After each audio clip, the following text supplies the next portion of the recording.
Hello everyone, my name is Satish Birla और आज की इस क्लास में हम वास्तविक संख्याओं में परिमेय संख्याएं, अपरिमेय संख्याएं, वास्तविक संख्याएं और यूक्लिड विभाजन प्रमेय को पढ़ेंगे। चलिए शुरू करते हैं। परिमेय संख्याएं ऐसी संख्याएं जो P बटे क्यू की रूप की होती है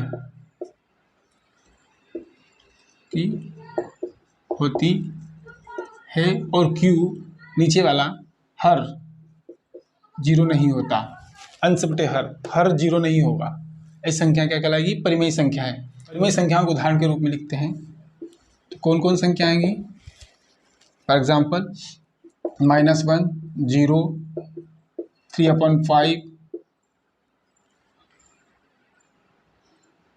8/7, 9/11, माइनस वाली, बिगर माइनस वाली। तो ये सब संख्याएं क्या है? परिमेय संख्याएं। कोई भी संख्या जो P बटे Q के रूप की हो जाए परिमेय संख्या है। 5 परिमेय संख्या है, 8 परिमेय संख्या है। ठीक है, P बटे Q तो इनके नीचे हम 1 लगा सकते हैं, इसके नीचे भी 1 लगा सकते हैं, इसके नीचे भी 1 लगा, इसके नीचे भी 1 लगा सकते हैं। तो सब संख्याएं क्या है? P बटे Q के रूप की हो गई। तो सब संख्याएं क्या है? परिमेय संख्या है। 0/1 परिमेय संख्या है, इसकी वैल्यू 0 होती है। Q नॉट 0 की संख्या के नीचे अगर 0 आ जाए, जैसे 5/0, 5/0, तो यह अपरिभाषित है। अपरिभाषित, इसका कोई वैल्यू मान नहीं है, इसलिए यह नहीं होता है। ठीक है, 0/1 होता है बराबर 0 होता है। क्लियर? तो परिमेय संख्या क्या हुई? ये। और उस सब पॉइंट वाली संख्या है, जैसे 0.3, 0.6, ये भी परिमेय संख्या है। और 0.6666 ऐसी अगर संख्याएं हो 0 पॉइंट में, और अशांत आवर्ती वाली संख्याएं जो डिवीजन भाग करने पर लगातार चलता ही रहे, परिमेय संख्याएं कहलाती है। समझते हैं इसको।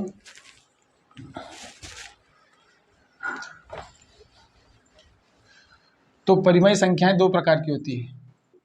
परिमेय संख्याएं इसमें एक होती है शांत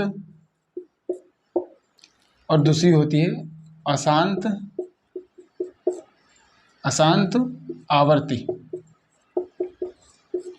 अशांत आवर्ती, शांत और अशांत आवर्ती भी परिमेय संख्याएं होती है। ये तो आपके इंटीजर तो सभी परिमेय संख्याएं होती है, सभी पूर्णांक संख्याएं तो परिमेय होती है, माइनस में हो कि बिगर माइनस में हो, माइनस पॉजिटिव हो, धनात्मक हो, ऋणात्मक हो, परिमेय संख्याएं होती है। बाकी शांत और अशांत संख्याएं भी परिमेय संख्या होती है। जैसे शांत मतलब 0.3, 0.6 ऐसी संख्याएं कुछ भी, और 0.666 कंटिन्यू अगर ऐसे डिवीजन हो, चलता ही रहे, ऐसी संख्या जिसको हम भाग दें वो भाग चलता ही रहे, अशांत आवर्ती कहलाती है। और ये सब परिमेय संख्याओं की गिनती में आती है। ये भी परिमेय होता है और ये भी परिमेय होती है। तो शांत और अशांत संख्याएं परिमेय संख्याएं होती है। जैसे मान लो हम किस संख्या में भाग देते हैं, जैसे हम 3 में 5 का भाग दें, तो 3 ये परिमेय संख्या है, 3 में 5 का भाग देंगे तो भागने की 0.0 लगाएंगे हम और इसकी 0 लगाएंगे। 5 का पहाड़ा बोलेंगे 30 से ऊपर न हो, 5 6 30, 6 बार ये, तो भाग कंप्लीट हो गया। इसका भाग क्या आया? भागफल क्या है? 0.6। ठीक, तो 0.6 क्या है? शांत संख्या है। शांत दशमलव प्रसार बोलते हैं इसमें, दशमलव प्रसार, शांत दशमलव प्रसार। तो 3/5 में हम भाग दिया तो 0.6 आया। ये भी एक परिमेय संख्या, ये परिमेय संख्या है तो ये भी परिमेय संख्या है। क्लियर? वैसे ही अगर हम ऐसा हमारा भाग जाए कभी कि 2 में 6 का भाग, भागनी आती कि 0, यहाँ क्या लगेगी? दशमलव, फिर 6 का पहाड़ा बोलेंगे, 6 6 18, 3 बार, फिर घटाएंगे बचेगा 2, फिर भागनी आती कि 0। अब दशमलव लगाने की जरूरत नहीं है, अब एक बार फ्री में मिलेगी। 6 18, 3 बार, फिर घटाएंगे, फिर एक बार भागनी आती कि 0, एक बार फ्री में मिलेगी, 0 लगाएंगे, 6 का भाग देंगे, 6 18, तो वापस 2 आएगा। कितना आएगा? 2 मिलेगा वापस। तो ये भाग आपका चलता ही रहेगा, मतलब ये हर बार 2 मिलेगा। तो डिवीज़न क्या मिला इसका 0.333 और चल ही रहा है, अंत नहीं हो रहा है। तो इस संख्या को क्या बोलेंगे अशांत आवर्ती वाली संख्या है। तो परिमेय संख्याएं कौन सी होती है शांत दशमलव प्रसार और अशांत आवर्ती वाली प्रसार। अशांत आवृत्ति प्रसार जो होता है जो चलता ही रहे, आवर्ती भी हो और अशांत हो मतलब चलता ही रहे, कंटिन्यूटी। अशांत मतलब चलता ही रहे और आवर्ती का मतलब कोई संख्या रिपीटिशन हो, बार बार वही संख्या है। ठीक है, तो शांत और अशांत क्या है परिमेय संख्याएं होती है पॉइंट वाली, और पी बटे क्यू क्या रूट की संख्याएं भी सब क्या होती हैं परिमेय संख्याएं होती है, जिसमें आपके इनके नीचे में बल लगाकर किसी भी पूर्णांक के नीचे बल लगाकर परिमेय संख्या, तो सभी पूर्णांक संख्याएं भी परिमेय संख्याएं होती है। क्लियर, तो ये आपका परिमेय का कॉन्सेप्ट पूरा हो गया। ठीक, सेकंड है अपरिमेय संख्याएं जो p बटे q के रूप में नहीं लिख सकते, के रूप में नहीं लिख सकते, ऐसी संख्याएं अपरिमेय संख्याएं कहलाती है। उदाहरण के रूप में देखते हैं, जैसे पाई एक अपरिमेय संख्या है, क्योंकि पाई की वैल्यू, पाई का मान हम जरूर जानते हैं कि पाई का मान 22/7 होता है। हम ऐसा समझते हैं कि पाई की वैल्यू 22/7 होता है, ठीक है, लेकिन पाई का ये एक परिमेय संख्या है, 22/7 एक परिमेय संख्या है, लेकिन पाई का एक एग्जैक्ट मान नहीं है, मतलब एक कंप्लीट मान नहीं है। वो पॉइंट में कुछ ऐसा है जो पूरी तरीके से एक एग्जैक्ट वैल्यू नहीं है, पाई एक एग्जैक्ट वैल्यू नहीं है। ये तो 22/7 हमने ले लिया है, ये इसकी वैल्यू नहीं होती, ये एग्जैक्ट मान नहीं होता। ये परिमेय संख्या होती है लेकिन ये परिमेय संख्या नहीं होती है। ठीक है, तो पाई एक अपरिमेय संख्या है। ठीक, रूट वाली संख्याएं अपरिमेय संख्याएं हैं, कोई सी भी रूट वाली संख्या ले लो, अपॉन में हो तो भी वो अपरिमेय संख्या है। ठीक है, और एक ऐसा प्रसार जिसको बोलते हैं अशांत अनावृत्ति जो संख्याएं होती है वो भी अपरिमेय संख्याएं होती है। कौन सी होती है अपरिमेय संख्याएं। ठीक है, क्या बोलेंगे अशांत अनावृत्ति अपरिमेय संख्याएं। जैसे कोई अब किस संख्या में भाग दें तो हमको आंसर में क्या मिले 0 पॉइंट करके हर बार चेंजेस हो, इस तरीके से 0, तो हर बार कुछ नई संख्याएं प्राप्त हो, भागफल ऐसा हो जैसे 1 का रिपीटिशन नहीं हो रहा है, 1 एक बार आया, 1 2 बार आया, 1 3 बार आया, 1 4 बार आया, तो ऐसी संख्याएं अशांत अनावृत्ति संख्याएं कहलाती है। एक उदाहरण देख लो, जैसे कोई भी अलग अलग चेंजेस हो, हर बार अलग अलग संख्याएं प्राप्त हो, किस संख्या में भाग दें, कोई सी संख्या आप, ठीक है, किस संख्या में भाग दें तो इस प्रकार का हमको आंसर मिले, मतलब हर बार बदलते हुए आए, 1 को चेंज हो रहा है, यहाँ पर हर संख्या चेंज होती जा रही है, 3 4 8 7 0 1 3 4 8 कुछ भी 1 7 5 3 कुछ भी ऐसा, और चलता ही रहे, भाग अपना चलता ही रहे, समाप्त ही नहीं हो, अशांत न हो, शांत न हो, तो उसे हम अशांत बोलते हैं, अशांत अनावृत्ति। तो ये जो संख्याएं होती हैं इन्हें भी हम क्या कहेंगे अपरिमेय संख्याएं। तो अपरिमेय संख्याएं कौन सी हुई पाई करने वाली संख्याएं और अशांत अनावृत्ति वाली संख्याएं भी अपरिमेय संख्याएं होती है। ठीक है, अपरिमेय संख्याएं पाई करनी 3 करनी 5 करनी 3/6 और अशांत अनावृत्ति वाली संख्याएं भी अपरिमेय संख्याएं होती है। क्लियर, नाउ नेक्स्ट वास्तविक संख्याएं। तो वास्तविक संख्याएं किन्हें कहेंगे परिमेय और अपरिमेय संख्याओं का समूह, संख्याओं का समुच्चय कुछ बोल सकते हैं, समुच्चय, परिमेय प्लस अपरिमेय संख्याओं का समुच्चय वास्तविक संख्याएं कहलाती है। मतलब इसमें सब आ गई, टोटल संख्याएं आ गई, परिमेय भी और अपरिमेय संख्याएं, इस समूह को क्या बोलेंगे वास्तविक संख्या, इसी पर आधारित है, जिसमें प्लस माइनस रूट बिना रूट सभी संख्याएं, करने वाली बिना करने वाली सब संख्याएं आ गई है। क्लियर, अब हमारा यूक्लिड विभाजन प्रमेय का लास्ट, यूक्लिड विभाजन प्रमेय में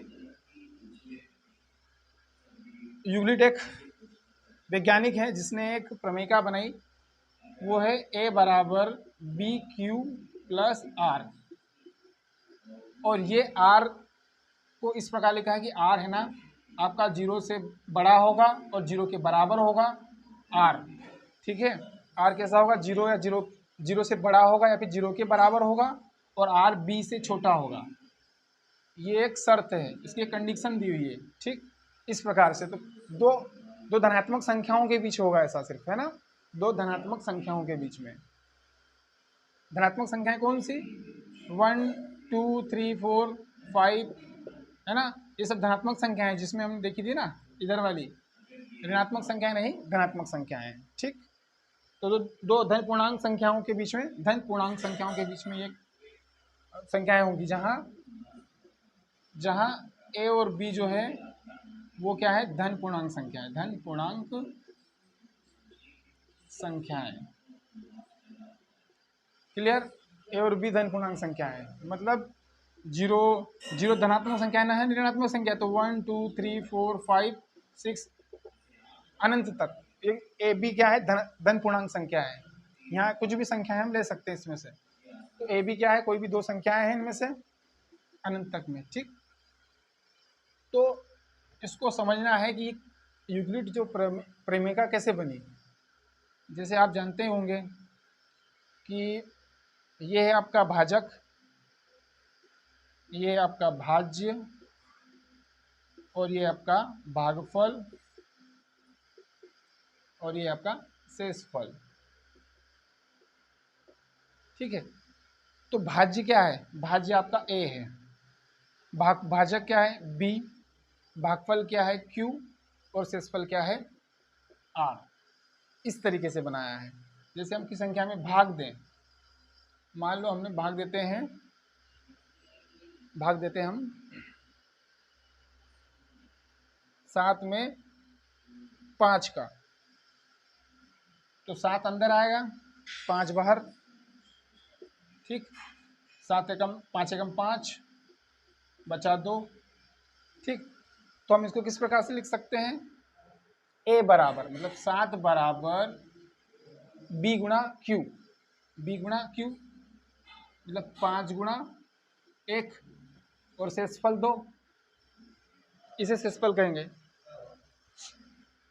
तो ये वही है ना, ए बराबर B Q plus R, B Q plus R, इसी प्रकार से। ठीक है, तो देखो आर क्या है, आर बी से, बी कहाँ है, ये रहा है ना, आर बी से क्या है,